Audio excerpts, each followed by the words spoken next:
We'd like to begin with an auspicious mobile check. Please check that your mobile is in silent mode. Sabhi mobile band kijiye. And if your phone is a pocket camera also, please keep it in your pocket.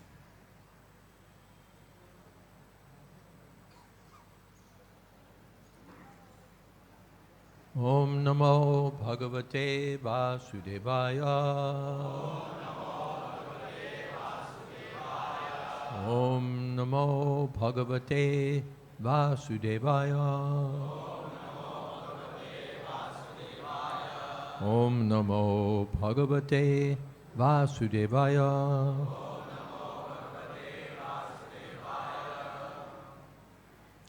We're reading from Srimad Bhagavatam, 10th Canto, beginning chapter 79. Chapter summary. This chapter describes how Lord Baladev satisfied the Brahmanas by killing Balwal, bathed at various holy pilgrimage sites, and attempted to dissuade Bhimsen and Duryodhan from fighting. At the sacrificial arena of the sages at Naimisharanya forest, a harsh wind began to blow on the new moon day, spreading the obnoxious smell of pus and obscuring everything with dust. The demon Balwal then appeared there with a trident in his hand, his massive body pitch black and his face very frightening. Lord Baldev caught the demon with his plow and then struck him a ferocious blow on the head with his club, killing him. The sages chanted Lord Baldev's glories and presented him with lavish gifts. Lord Balaram then began his pilgrimage, during which he visited many holy tirthas. When he heard news of the battle between the Kurus and Pandavas, the Lord went to Kurukshetra to try to stop the duel between Bhima and Duryodhan. But he could not dissuade them from fighting, so deep was their enmity. Understanding that the fight was the arrangement of fate, Lord Baldev left the battlefield and returned to Dwarka. Sometime later, Balaram again went to the Naimisharanya forest, where the sages performed a number of fire sacrifices on his behalf. Lord Baldev reciprocated by granting the sages transcendental knowledge and revealing to them his eternal identity.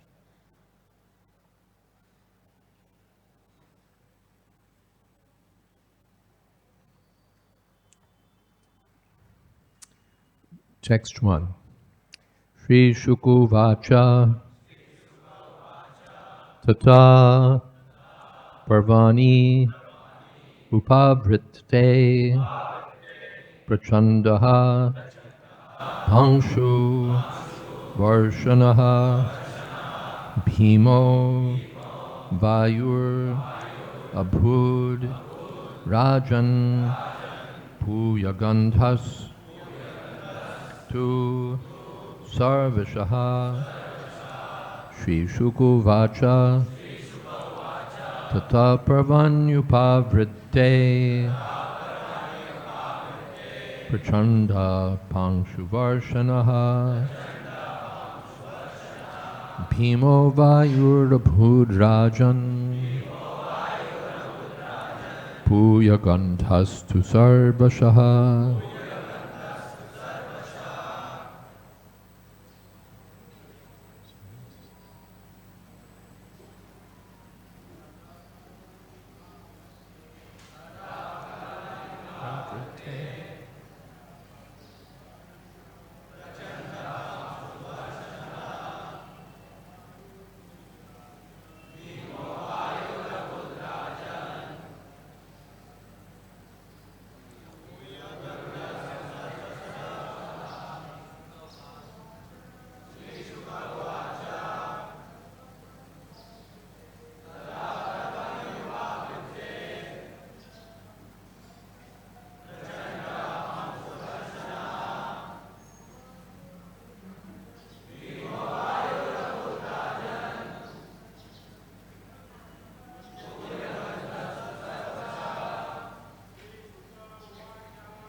Ladies?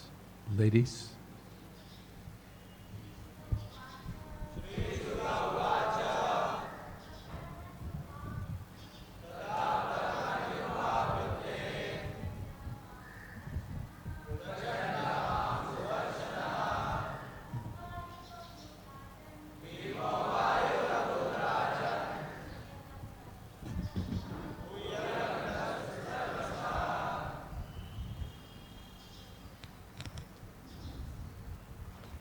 Shri Shukuvacha, Shri Shukadev Goswami said,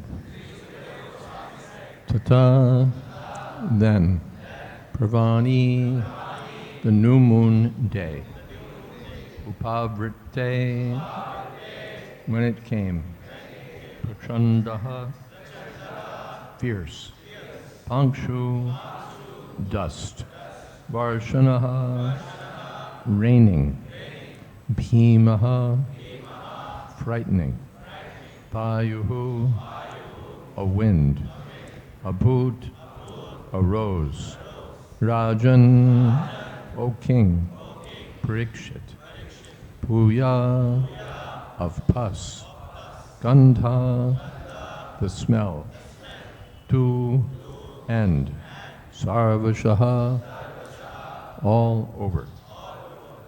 Shukadev Goswami said, then, on the new moon day, O king, a fierce and frightening wind arose, scattering dust all about, and spreading the smell of pus everywhere. Om Jnanatimirandhasya Jnananjana Shalakaya Chakshurun Militam Jena Tasmai Shri Gurave Namaha Shri Chaitanya Manobhistam Sthapitam Jena Bhutale Swayam Rupakada Vandehang Shri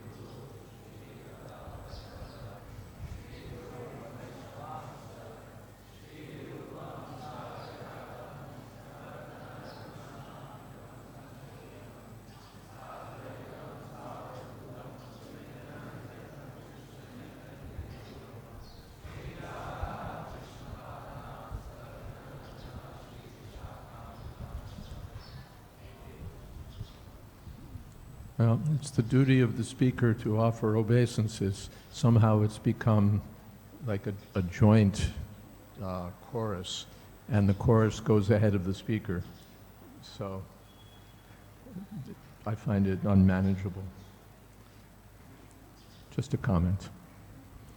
Anyway, back to where I started. Om Jnana Timirandasya Jnananjana Shalakaya Chakshurun Miditam Jena Tasmai Shri Gurave Namah Shri Chaitanya Manobhistam Sthapitam Jena Bhutale Swayam Rupakada Mahyam Dadhati Shapadantikam Vandehang Shri Guru Shri Jatapadakamalang Shri Gurun Vaishnavamscha Shri Rupam Shagrajatam Sahagana Raganatan Vitam Stam Sajivam Sadvaitam Savadhutam Parijana Sahitam Krishna Chaitanya Devam Sri Radha Krishna Padan Shahagana Lalita Sri Vishakhan Vitamscha He Krishna Karuna Sindho Dina Bandho Jagatpate Gopesha Gopika Kanta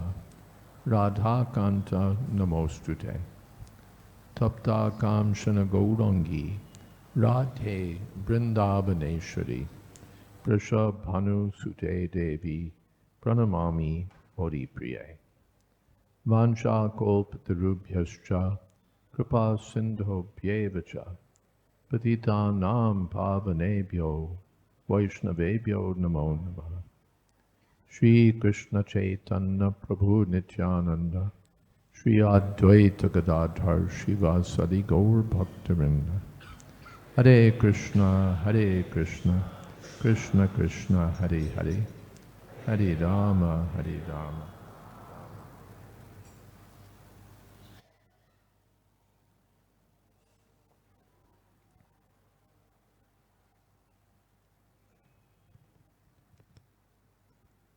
Tata pravanyupavrite. Tata means then. So then means something must have happened before. So we'll review that.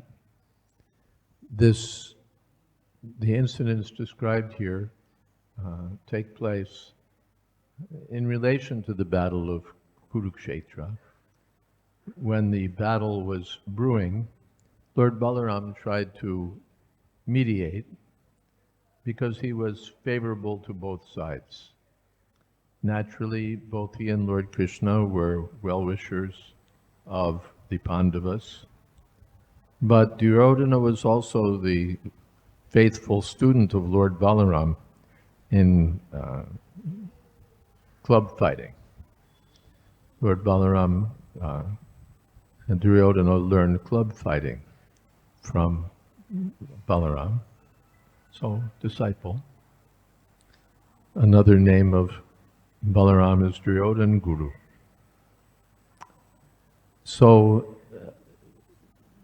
attempts to mediate were unsuccessful, and therefore Lord Balaram didn't want to get involved in the battle. So he left Dwarka and went on pilgrimage.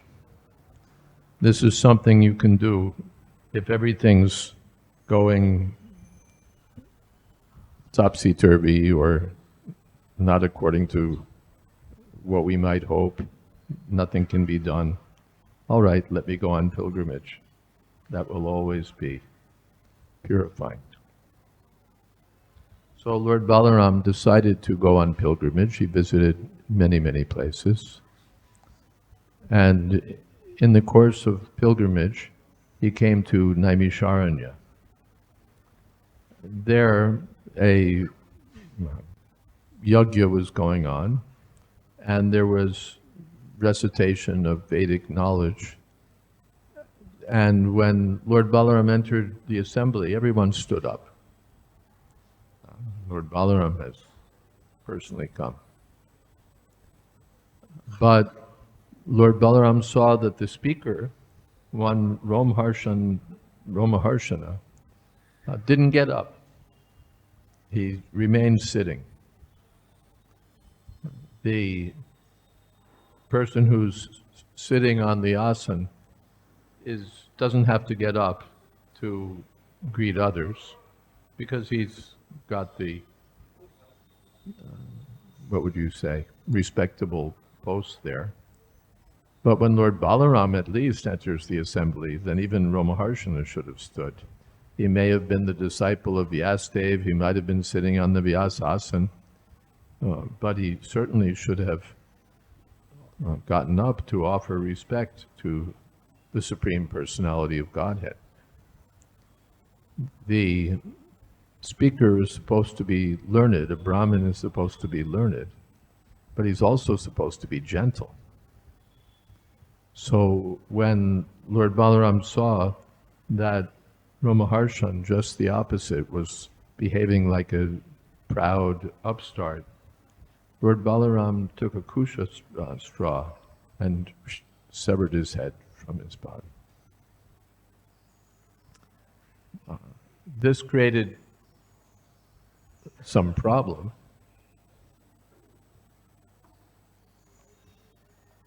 Because the sages said to Lord Balaram, you're the Supreme Personality of Godhead, you're independent, you can do anything you like, but we have a problem here because we guaranteed the Romaharshan, we gave him a blessing that you'll be able to live for the whole duration of the yajna, and now you've killed him. So our blessing has been nullified. So Lord Balaram said, all right, I can bring him back to life. No, don't do that. You killed him for a good reason. So now kill him and don't kill him.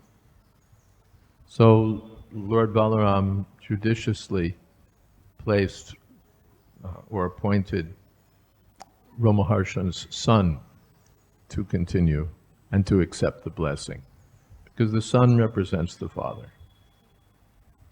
So, yes, all right. But now there's a further thing, that you've killed a Brahmin, this doesn't set a very good example. You can do as you like, but still, then what atonement would you like me to do? There's one demon of the name Balwal who visits this place once every month on the dark moon night and pollutes the whole place. He throws pus and blood and disgusting, contaminated things, and he just ruins everything. So if you could dispatch him.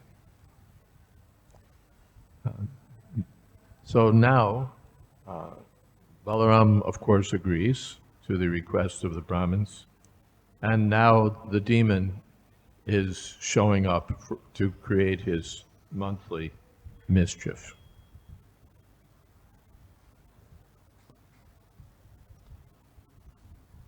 Tato medhya mayam varsham balvalena vinirmitam abhavad yagya shalayam sonvadrishyata shuladrik.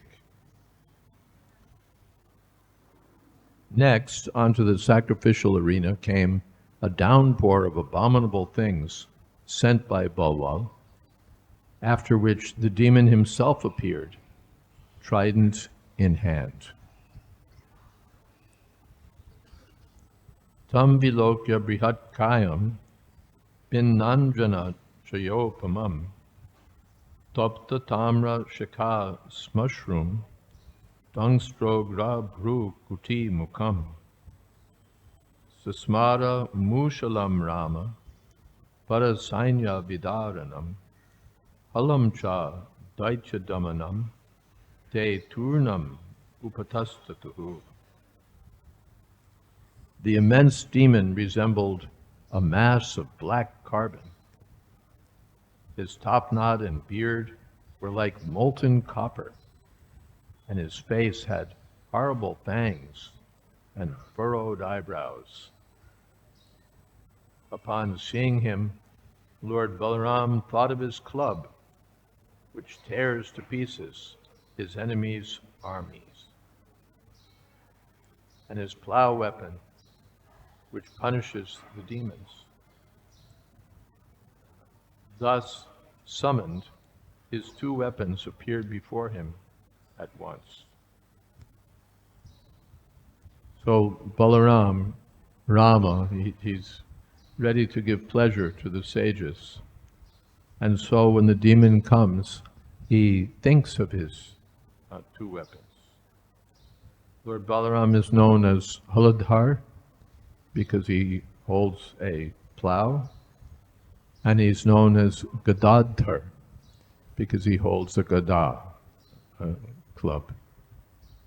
These are Lord Balaram's two characteristic weapons. Just as Lord Rama has a bow, Lord Parshuram has a chopper, Lord Krishna has a Sudarshan.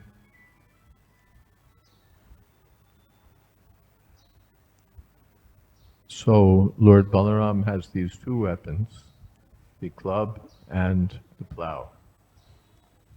So now, Tama Krisha Halagrena Balvalam Gagane Chodam Mushalena Hanat Krudho Murdni Brahma Juham Balaha.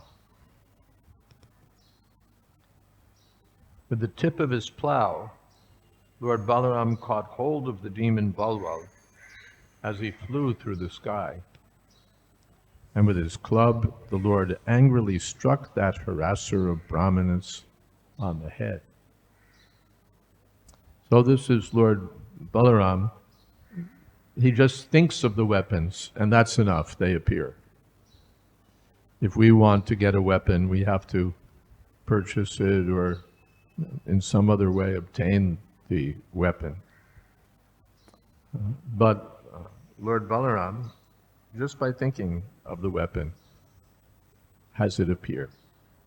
So these two weapons appear, and Lord Balaram uses them deftly to drag the demon down with the club. It's got a hook on it, practically, a point. So he drags the demon down with the club, with the plow, and smashes him with the club.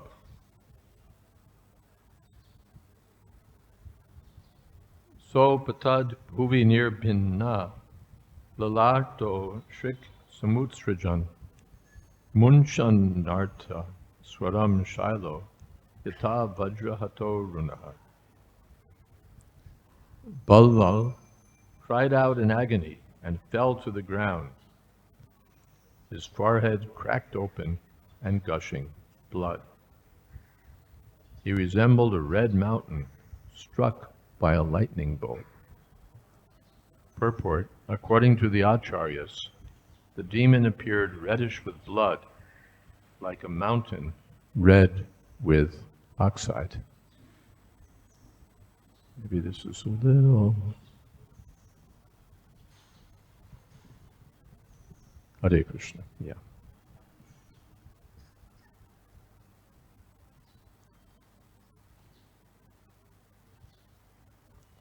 Samstutya muniyo ramam prayujya vatita shishaha abhyasinchan mahabhaga vritragnam vibhutayata.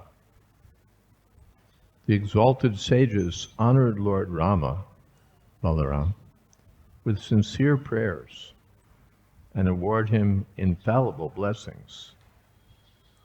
Then they performed his ritual bath, just as the demigods had formerly bathed Indra when he killed Vritra.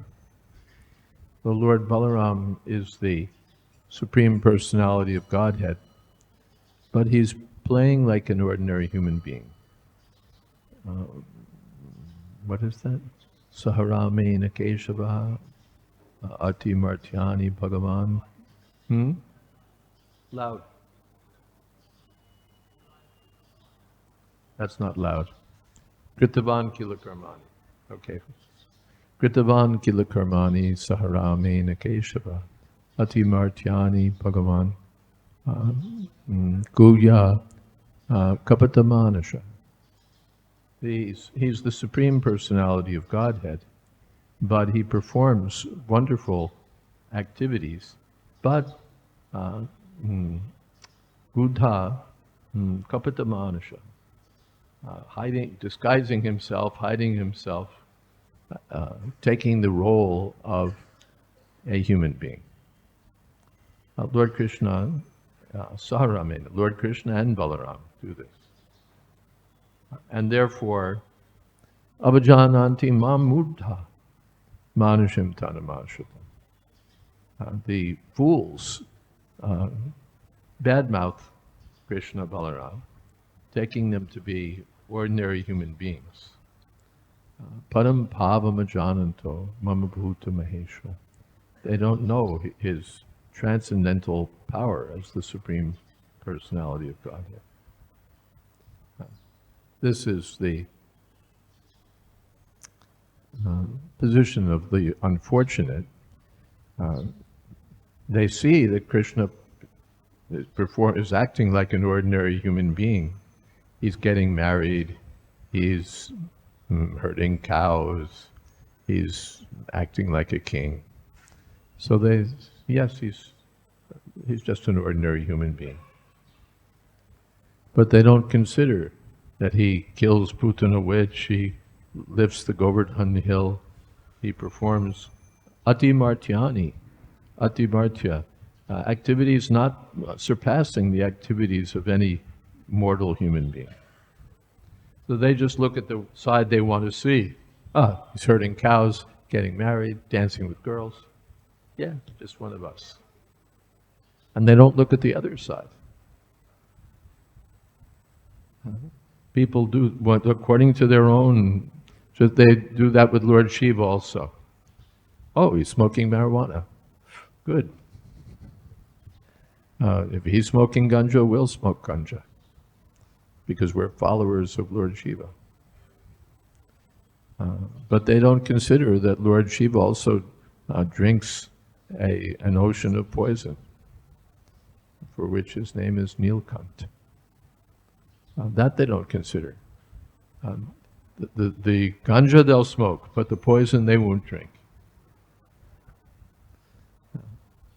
They don't consider that these things are for the super powerful.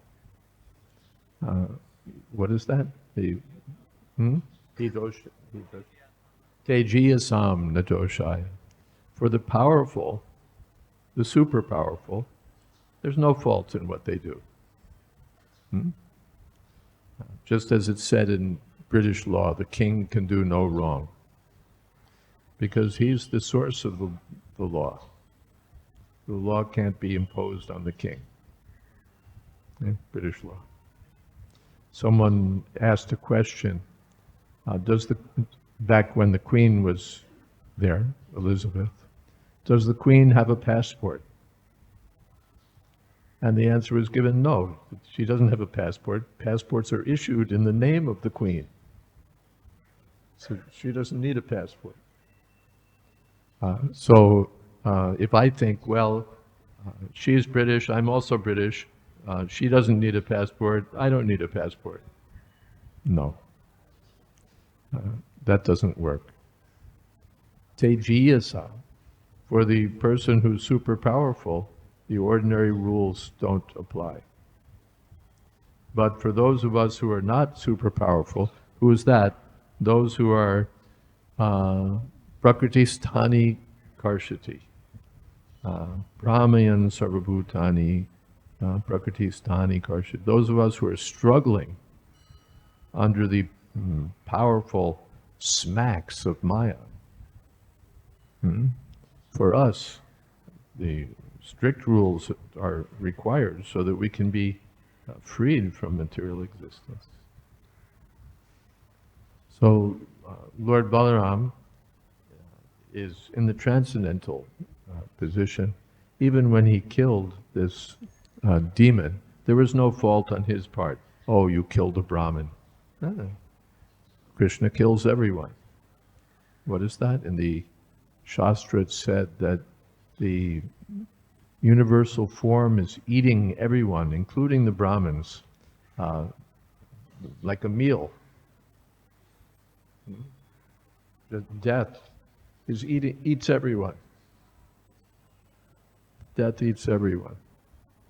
And so the universal form eats the Brahmins, kills the Brahmins. But there's no fault. If we kill a Brahmin, most sinful thing. But Krishna kills all the Brahmins, all the Kshatriyas, all the Vaishyas, all the Shudras, everyone. Finally, Mrityu Sarvaharascha. He comes as death, he kills everyone. That's Krishna's business. So, but generally, Partranaya Sadhuna, he protects the saintly persons, and Vinashaya Tribhuta. He kills the worst of the demons. Ordinary demons he doesn't even bother with. Ordinary demons, let material nature take care of them. But sometimes when there are big demons, then to protect the devotees, to give pleasure to the devotees, to create a topic of conversation, and just to enjoy. Krishna does wonderful things. Balaram means he takes pleasure in using his strength for the protection of the devotees. Balaram.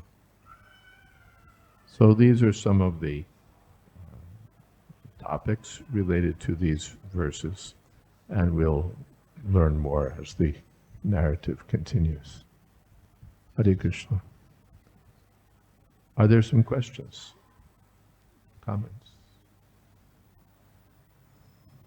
Hare Krishna.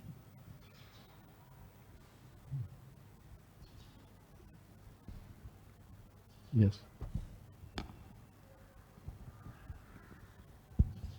Hare Krishna. Hare Krishna Maharaj.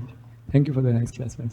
Maharaj, in this explaining this example of passport, Elizabeth King, so you mentioned that rules are for us. When we follow these rules, it helps us to come out from a material. A little slower because I'm half deaf and the acoustics are not good.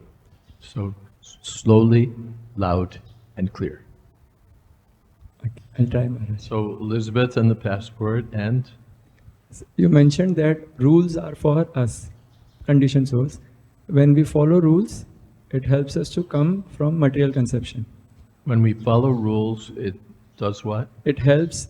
It helps us get free from material entanglement. Yeah. Yes. Can you please explain this, Maharaj, how it works? Mhm. Can you explain this, how it works, like how following rules How following rules works? helps us to come from a material conception? There's so many examples, just like when you're sick, then you have to follow some rules. The doctor says, you can't eat this, you can't eat that. You have to do this, you have to do that. So if you want to be cured, then you follow the rules. Otherwise, you do anything and everything, and you remain sick. It's practical. If in anything, you want to compete in sports or in academic competitions, you have to follow the rules. You can't say, no, I'm going to do it my way. No, get out. There are rules. Any sports event, there are rules. Any sport, there are rules. Any course of study, there are rules. Exams, there are rules. So why is it that for spiritual life, no rules? Any nonsense we like, we can do. And still we'll get the result. No, there are rules. And if you follow the rules, you'll get the result. So therefore, to begin with, no intoxicants, no gambling, no eating of meat, fish, or eggs, no meat eating, then intoxicants, gambling, meat eating, no illicit sex. And these are the rules. If we don't follow the rules, then what do we expect? Relapse. Yes? Piche? Or as you think best, you can. That's all right. Boliye. Hare Krishna Maharaj, thank Hare you very much for the lecture. Maharaj, in this age of Kali, like we see how the things are getting degraded. Maharaj, we also see that like maybe in our movement also, like how whether it's a brahmachari, whether it's a grahastha, or like that, the incidents are happening over years and years. Maharaj, we also are practicing our Krishna. We are also practicing our Krishna consciousness by seeing senior Vaishnavas. But Maharaj, like it happened that the question pops in our mind that you see, what is the guarantee that you will also not be the victim of what is happening previously to devotees?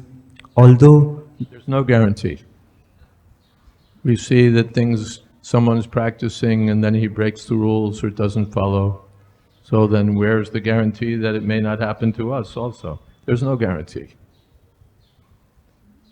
There's no guarantee. We can't say, oh, you've come, now there's a guarantee you'll have no problems. One may have. Therefore in Bhagavad-gita, Shuchinam Shrimatam Gehe Yoga Brashto Vijayate. Krishna says in the Bhagavad-gita, could you please turn off your phone, whosever phone is ringing?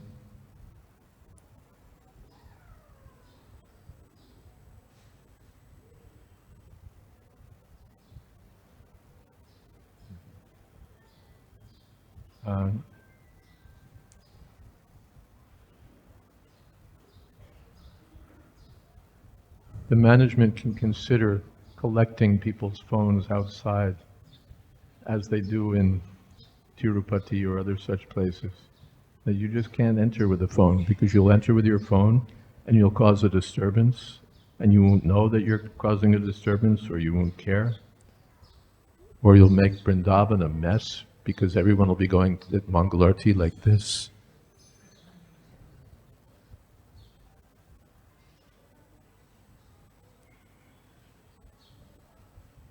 So there's no guarantee.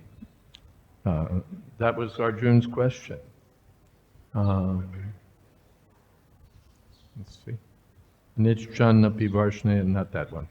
6th chapter. And not that.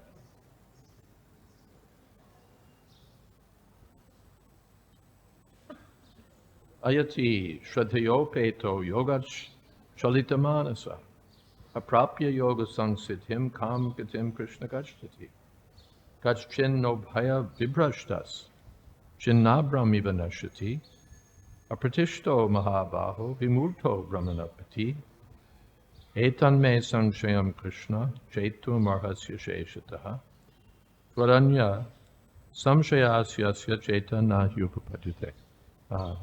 What happens to a person who's sincerely endeavoring, Shraddhaya, Upeta, and Chalitamanasa? He falls from the path of yoga. His mind becomes deviated. This morning we were on the road, we saw a sign, diversion. So that may happen to the mind also. The mind becomes diverted from the path of yoga. Aprapya yoga sangsiddhim. So he doesn't attain the perfection of yoga.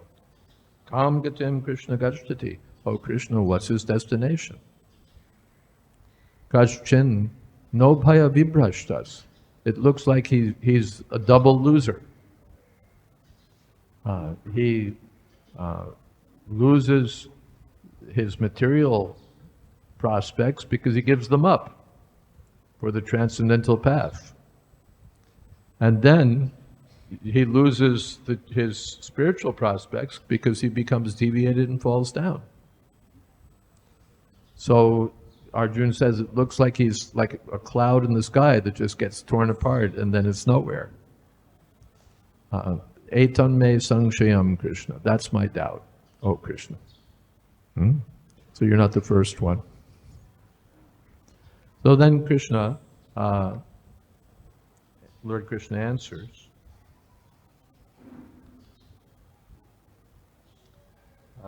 Artanaiveha namutra vinashas tasya vidyate nahi kalyana kaschid durgatim tata gacchati. My dear Arjun, a person who takes to path of yoga or Krishna consciousness is never ruined. Vinashas tasya vidyate. Na amutra. Neither in this life nor in the next. For a person who's done kalyan activities, there's no durgatim, no bad destination. Prapya punyakritam lokan ushitva shashvati sama. This is what you get if you lose. If you practice yoga and then you're deviated, you go to the heavenly planets for 1,000 years, 10,000 years. Shashvati, 1,000. He goes to the heavenly planets for 1,000 years. Then he comes down and takes birth in a pious family. Either Shuchi, Brahmin family, Srimad, prosperous family, or Atava Yoginam Eva, in a family of yogis or devotees. And then again he becomes attracted. I won't read all the verses, but Krishna says, automatically, helplessly, he becomes attracted to the yoga system. So he picks up where he left off. And then finally Krishna says, he attains me, he attains perfection. So sometimes there's a diversion, there's a deviation, but we shouldn't think, oh, this person took up Krishna consciousness, and what was the use? He fell down. No, Krishna sees, he started. So whatever credit he has, that's his permanent credit. Even if he was deviated, still he'll pick up from where he left off. That's if he's deviated otherwise, even in this life. One is deviated and then he thinks, what did I do? Then quickly, what is that? Uh, uh,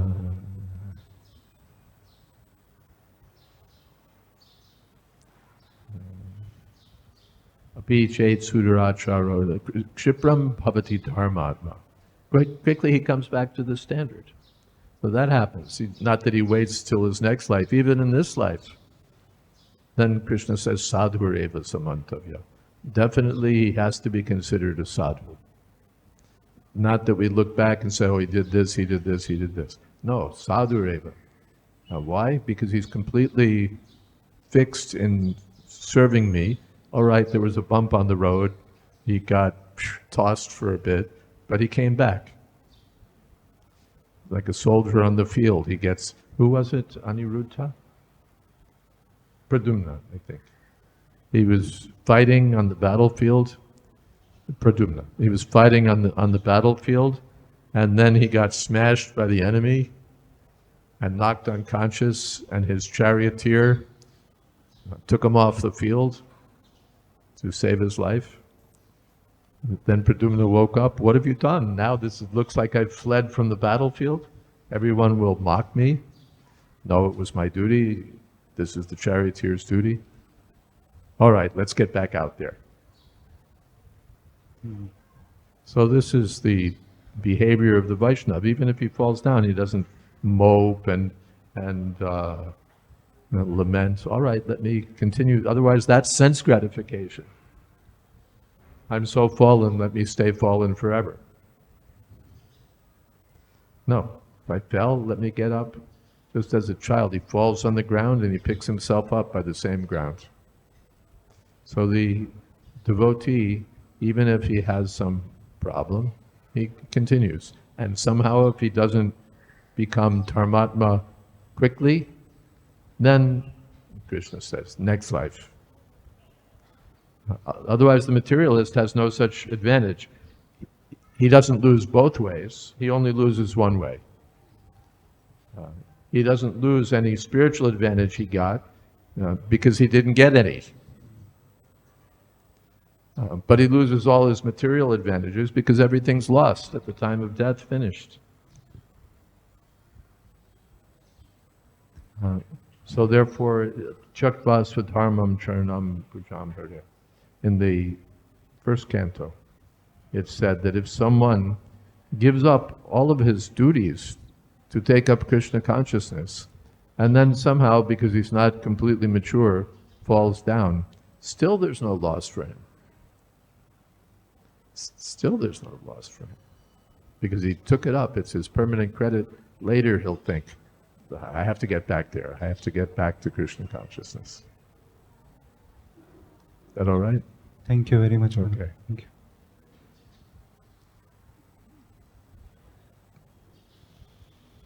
Hare Krishna Maharaji, thank you for this lecture. Maharaji, I have a question. Aforementioned, you said that how important it is to follow the rules. How the ordinary people have to follow the rules. Yeah, like we also have to follow the rules. A little slow and loud. Okay. Prabhuji, but our mind is conditioned in such a way that millions of thoughts pop in our minds every day. And The mind is conditioned in such a way that all sorts of rubbish thoughts enter our mind every day. Yes. yeah, so and it seems that it likes to go exactly where it is not supposed to. Yes. So what about the mind? The things that is What about the mind? Srila Bhakti Siddhanta Saraswati Thakur had the prescription for the mind that every morning you beat it 100 times with a broomstick and every night 100 times with shoes. That will take care of the mind. Of course, the mind is subtle, how do you beat it with shoes or a broomstick? But the method is given, Kirtaniya Swadahari. Go on chanting, Hare Krishna, Krishna Krishna, Hare Hare, Hare Rama, Hare Rama. Drown the mind. If we can't beat it, we can't even find it. Can't beat it with shoes, can't beat it with a broomstick. Drown it in Harinam. Is that all right? Prabhuji, just one more follow-up question, Hmm? Maharaji. So what about the reactions? Do we still get the reactions? There's no reaction. This is mentioned in first canto of Srimad Bhagavatam. In previous ages, if you just thought of something sinful, you get the reaction for doing it. In Kali Yuga, you actually have to do it to get the reaction. There's no reaction for sins committed in the mind. Otherwise, in Kali Yuga, everybody would be finished in advance. But the problem is that if these things remain in the mind, then it goes from thinking to doing. Therefore, Chanakya Pandit says, if there's debt or fire or disease, deal with it right away. If there's fire and you immediately put it out, it's easy. But if you wait till it becomes a big fire, then it's going to be a problem. If there's debt and you pay it right away, finished. But if you drag it out, compound debt and so on, and I can never pay this debt. And disease, everyone knows the doctor, so you always have checkups, this, that, so that you catch it early. You catch it early, you give it attention, good. You neglect, oh, I'm sorry, sir, if you come to us earlier. So we shouldn't be tolerant with the mind and allow all rubbish to be there. We know that this is the business of the mind to be, because of association with the modes of material nature, with passion, goodness, ignorance, and reinforced by the association of persons who are dominated by these modes. Therefore, satsanga tyagi, Chaitanya Mahaprabhu advised, don't keep intimate association with materialistic people, otherwise their mentality will rub off on you. Then man is a social animal, what will I do? No, associate with the sadhus. Sadhu sangha, sarva shastra. So it's a serious disease. Bhava road, the disease of birth and death. And the mind is the central point for this disease. So very seriously we should control the mind. Tasmad tvam indriyanyado niyamya bharatarshapa. Arjuna asks, why does one perform sinful activities? Even if he doesn't want to.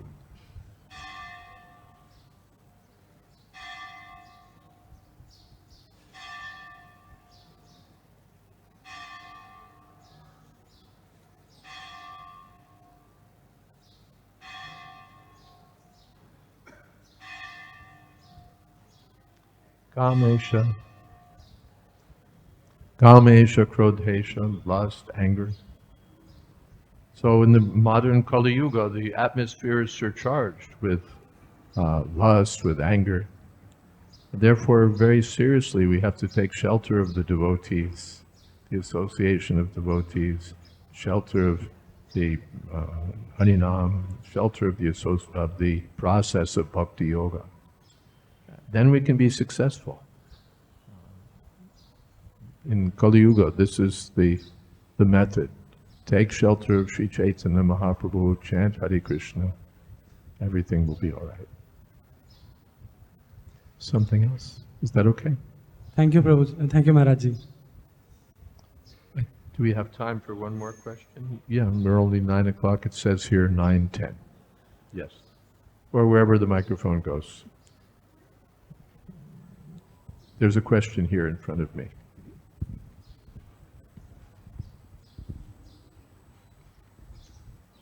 Hare Krishna Maharaj, thank you for the class. Every day I decide to practice Krishna consciousness sincerely, but there are certain material ambitions which doesn't let me practice with full involvement. So I pray to Krishna to fulfill those desires so that I can practice peacefully. But there's always a dvandv going on. So every day you have the determination to practice Krishna consciousness, but then you have material desires, and so you're praying to Krishna, please fulfill these material desires so that I can serve you nicely. Okay. Well, first, it's not surprising that we have material desires, because we've had them since time immemorial. It would be surprising, it's surprising when someone doesn't have material desires.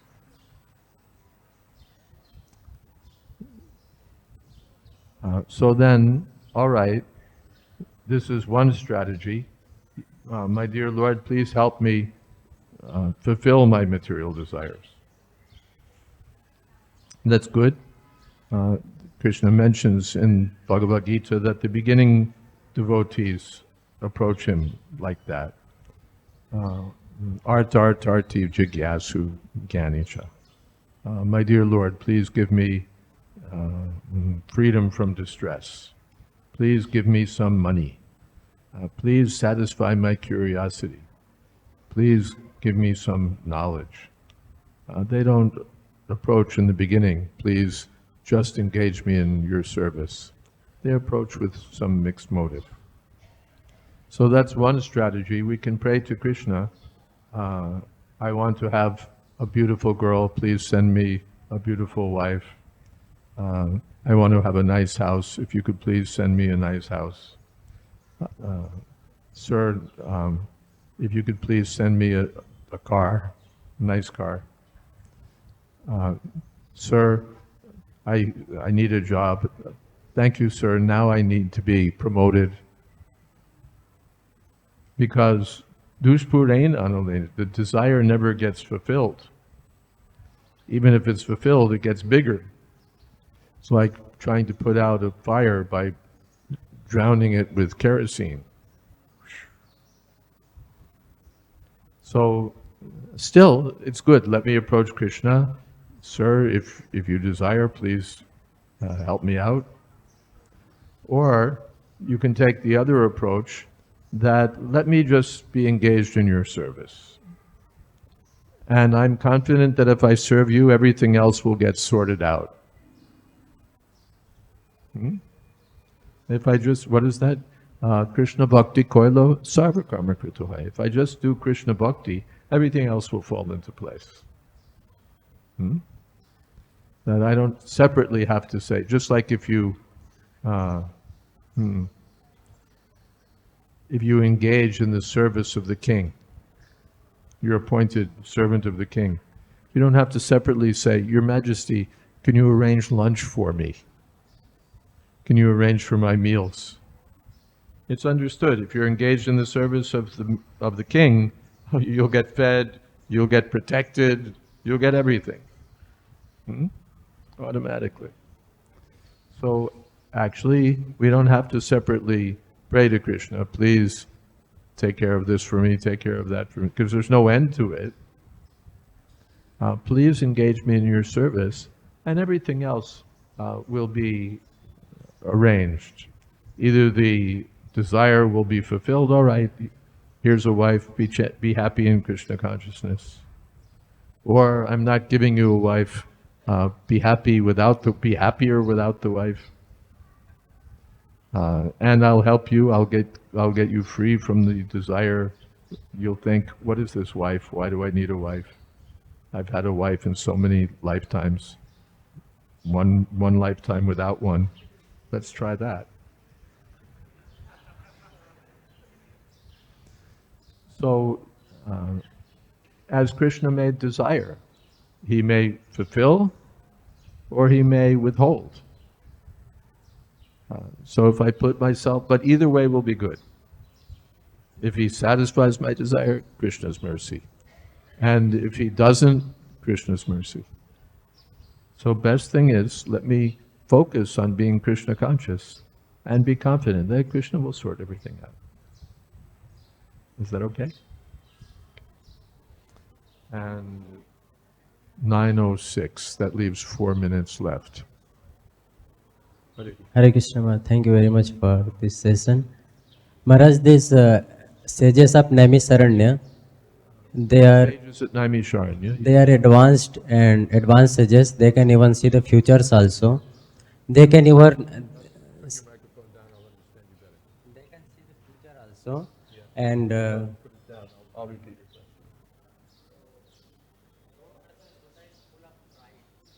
The sages of Naimisharanya can see the future also, but Brahmaharshan was full of pride.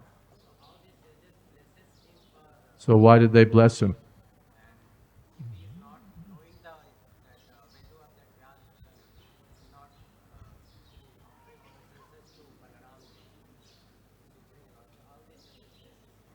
How did? Yeah, what? If the sages saw past, present, and future, why did they give their blessings to Ramaharshan, who would offend Lord Balaram? That's your question. Yes, sometimes even the sages miss something.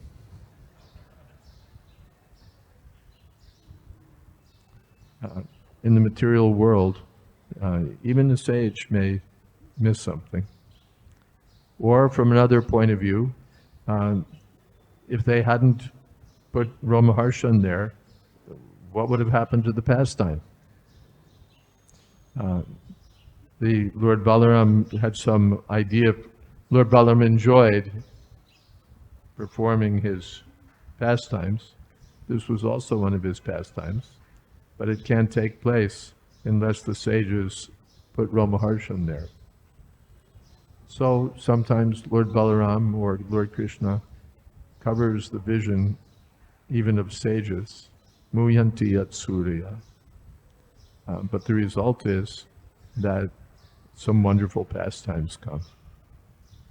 If the sages really saw everything, wow, if we put him here, Lord Balaram will come and kill him, and then Balbal will be finished, and so on. So, no harm. All right. 9:08.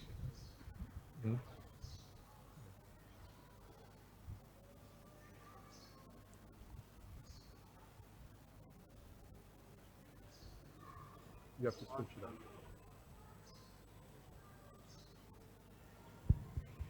on. Hare Krishna Maharaj, thank you for the lecture. So I'm following Krishna consciousness from past 2 years, okay? So I'm following every rules and regulations. You're following Krishna consciousness for the past 2 years. You're following all the rules and regulations. But then too I'm feeling very much distraction from my family background because I belong to a Muslim family. So I belong to a Muslim family.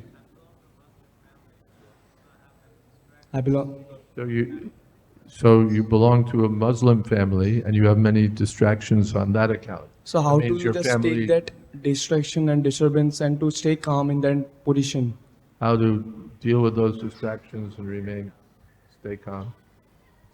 It's a big challenge. That happens. Anyone who takes to transcendental life can expect that there may very likely be objections from the family. Not only the Muslims, even the Hindus. They'll also object. On the one side, the Hindus, they'll object, why are these Muslims increasing? Why are they taking over everything? Why are they... But if you ask, but if their son wants to become a sadhu, oh no, don't become a sadhu.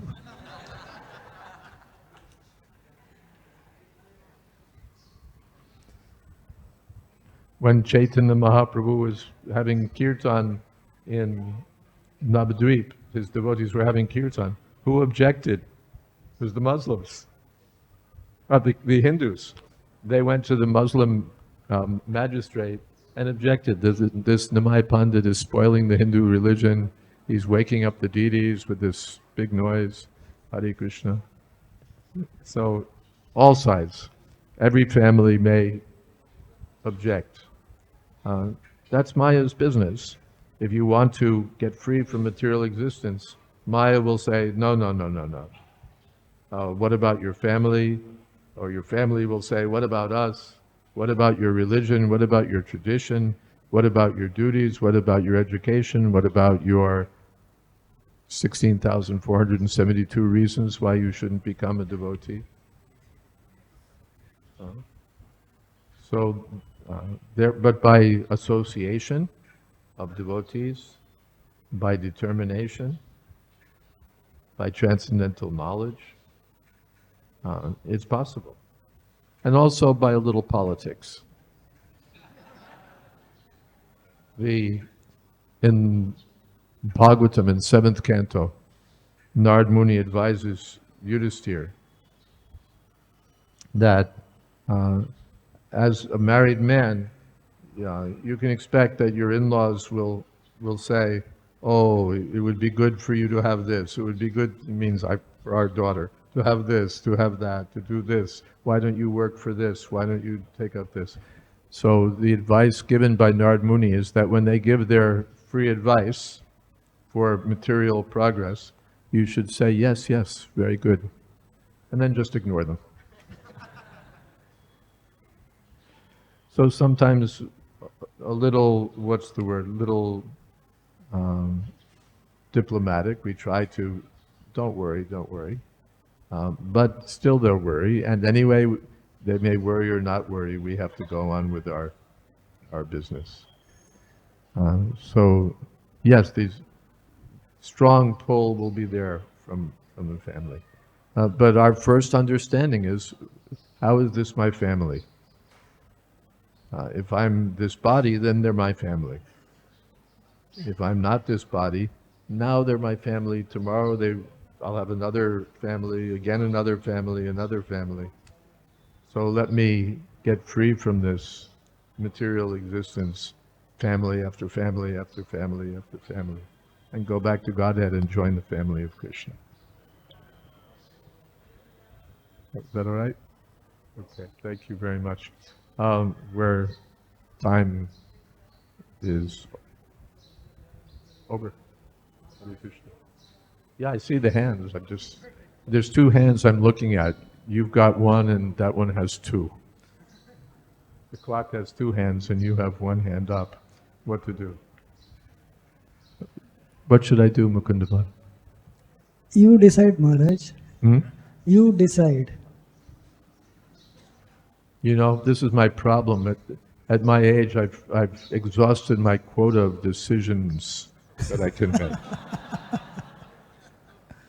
Who are the two hands? In this side, some hand. Where the second hand? All right, we'll take one question here.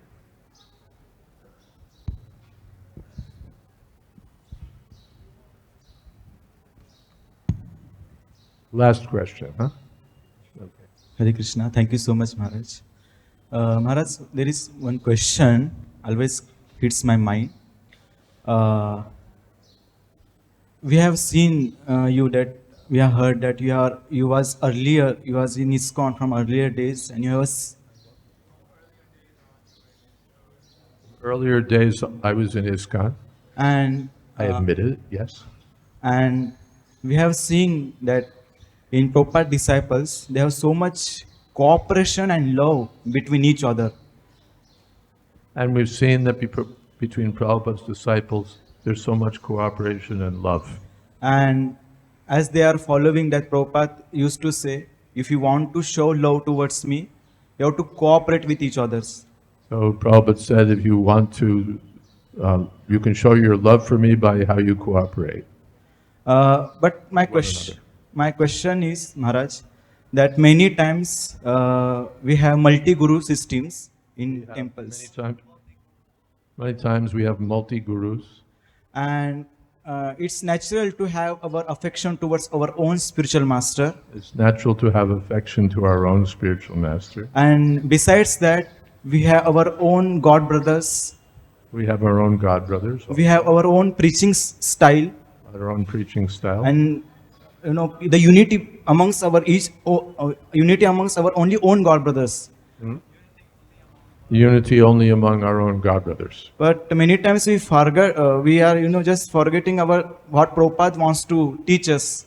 And many times we forget what Prabhupada wanted to teach us, so we don't have the broader cooperation. Yes, and we are so much attached with our own agendas, our own preaching style, and our own eagerness to fulfill our own agendas.